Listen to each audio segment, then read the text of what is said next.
boys and girls. Today we are going to start studying the California Indian tribes that were the earliest Californians. So I'd like you to get out your social studies book and open up to page 62. This is chapter 2, lesson 2. If you need to pause the video, you may, but I'm going to go ahead and start reading. The first region is the Northern Coastal Region. And after we read together, I'm going to ask you what tribes lived in the Northern Coastal Region of California and what is one interesting fact you learned about each of these tribes. So be thinking about those questions as I read. The Northern Coastal Region.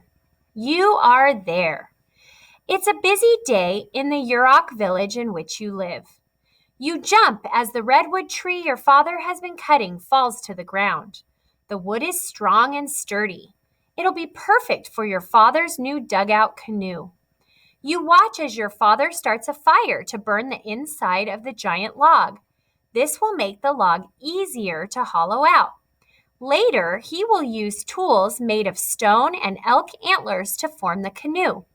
You know the work will take many days, but your father will soon have a new dugout canoe for fishing and for traveling to other villages. The land and people. The rainy northern coast of California was home to many groups of Indians, including the Yurok, the Karuk, the Hupa, and the Wiyot. Each group developed its own culture. However, all the groups shared a similar environment, and their cultures were alike in many ways. Trees were an important resource for all the tribes living along the northern coast. Huge redwoods and giant cedars towered above the land. Oak trees, berry bushes, and other plants also grew there. Like people today, the California Indians used the region's resources to meet their needs. They cut down trees and used the wood to build shelters and canoes. This wet, green environment was also home to many animals. The people hunted sea lions, deer, elk, and other animals. They dug for clams and other kinds of shellfish. The region's many rivers were also important. People traveled on and fished in the rivers. Some tribes, such as the Karuk and the Hupa, built their villages along the river.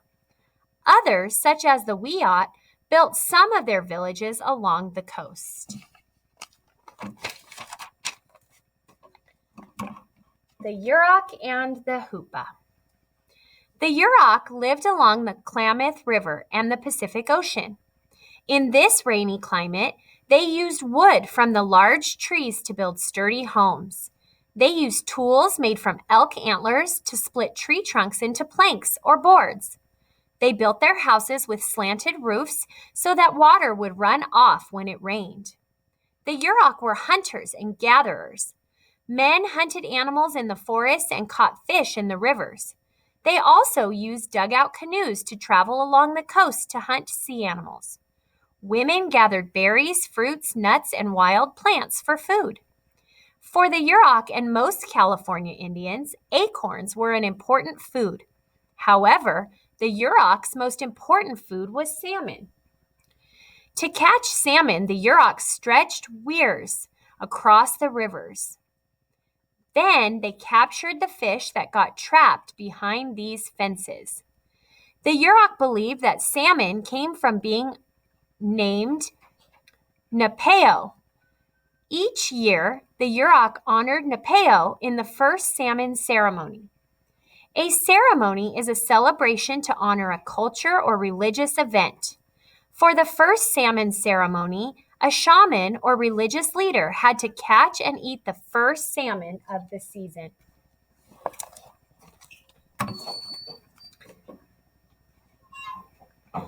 The Hupa lived in the valleys along the Trinity River, upstream from the Yurok. The two groups spoke different languages, but their cultures were similar. The Hupa also built plank houses and ate salmon and acorns. food was usually plentiful in the northern coastal region, so the Hupa did not have to spend very much of their time finding food. They had time to make beautiful, useful objects. The Hupa and their neighbors made beautiful baskets from reeds and grasses. They used the baskets for storage, as dishes, and as cradles. Hupa women wore basket hats. The Hupa also used natural materials to make clothes. Women wore deerskin skirts that were sometimes decorated with shells. They wore shell necklaces too. Men sometimes wore headdresses with bright red woodpecker feathers. Like many other tribes in the region, the Hupa lived in small villages. Most villages had fewer than 10 houses. Each Hupa village also had a sweat lodge. A fire burning inside a sweat lodge kept it very hot. On special occasions, the men of the village gathered there to thank and pray. When they finished, they would go to the river to cool and clean themselves. Now, boys and girls, I'm going to pause there for a second and ask you to look at the text features that are in your book. So here is a picture, and I'm going to look at the caption to see what it's showing me here. In this 1923 photograph, a Hupa man is using a weir to catch salmon. So you can see the man here using this tool to fish. Pretty interesting. And I didn't talk to you about the text features on this page, but I'm going to look at the caption here as well. The Yurok traveled up and down rivers and along the coast in dugout canoes like the one here. So you can actually see this Yurok Indian in his canoe on the river. And don't forget to check out the primary sources. This is a Yurok coin purse. Okay? So make sure you pay attention. The pictures will always help you understand your text. Let's flip over to read the last couple of sections. I'm on page 66, and I'm going to read about the Pomo. The Pomo lived along the coast, north of San Francisco Bay. They also built villages inland near the Russian River and Clear Lake. Like many other California Indians, the Pomo were hunters and gatherers. The men hunted animals and fished. Women and children gathered berries and nuts. Among the Pomo, families pruned or trimmed the oak and pine trees around them so that the trees would produce lots of acorns and pine nuts. Pomo villages might have had as few as 100 people or more than 1,500 people. Along the coast, the Pomo lived in cone-shaped houses. They made these houses by piling redwood bark against poles that came together at the top. Each house was used by only one family. The Pomo, who lived farther inland, used the resources around them to build a different kind of house. They used wooden poles to build a frame, which they covered with brush, plant stems, or grasses. These houses were usually large enough to hold several families at one time. The Pomo were best known for their baskets.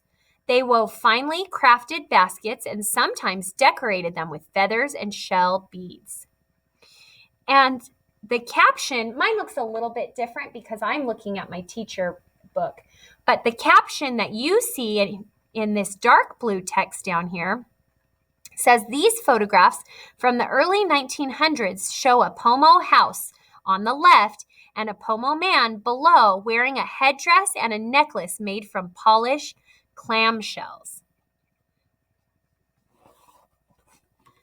Wealth and trade. Wealth was important to many of the peoples in the northern coastal region. They made and inherited objects they thought were beautiful and valuable. Among these objects were jewelry and strings of shells. Someone who owned many strings of shells was thought to be wealthy. Strings of shells were often used for trade. Trade is the exchanging or buying and selling of goods. People traded shells for things they could not make or get from the resources around them. Land was another sign of wealth. Yurok families and individual members could keep some lands for their own use. In other groups, land was shared by the whole tribe. Here is a summary of this lesson. The tribes of the northern coastal region developed different cultures, but they used natural resources in similar ways. Wealth was important to many of them, and they traded with other tribes. And here is a caption for the picture on this page. To show their wealth, the Yurok and other tribes of the northern coastal region decorated their clothing with strings of shells. Okay, boys and girls, I'd like you to open up the assignment in your Google Classroom and complete the slide to show me what you learned from today's reading.